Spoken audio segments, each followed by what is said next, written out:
Hey guys ఏంటి చేస్తున్నాం అనుకుంటున్నారా? ఫస్ట్ ఆఫ్ ఆల్ అందరికీ happy happy Christmas in advance అనమాట. నేను వీడియో పెట్టే టైంకి 22 డిసెంబర్ ఎప్పుడో పెడతాను నేను. ఇంకా 2 days ఉంటుందన్నమాట మన క్రిస్మస్ రావడానికి. అండ్ అసలు ఏం జరిగిందంటే ఈ కీ చైన్ చూస్తున్నారు కదా, ఇది నేనే కొన్నాను అనమాట. 70 రూపీస్ పడింది, 100 అన్నారు, 70కి ఇచ్చారు. అండ్ దీంట్లో మన ఫోటో కూడా పెట్టుకోవచ్చు అనమాట.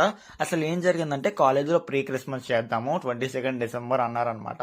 అందుకని చెప్పి నేను చాలా ఎక్సైట్ గా ఫీల్ అయ్యాను. ఎప్పుడో స్కూల్లో చూసాను అనమాట క్రిస్మస్, మళ్ళీ చూద్దామేమో అనుకున్నాను. దాని గురించి అని చెప్పి మా అన్న ఇవన్నీ కొనేసి డెకరేషన్ అయితే చేశాడు, నీట్ గా ప్యాకింగ్ అయితే చేశాడు అనమాట లోపల. అండ్ చాక్లెట్లు పెట్టాం, బెస్ట్ కొటేషన్ నోట్ కూడా రాశాను అనమాట ఇద్దామని.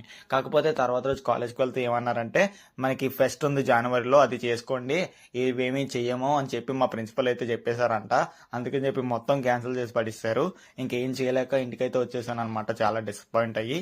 మరి ఇంకేం చేస్తాం, ఇదంతా ప్యాకింగ్ చేసి మడిసి ఇంట్లో పెట్టుకోవాల్సి వచ్చింది అనమాట. అంతే guys, and love you all, tata bye by, good night.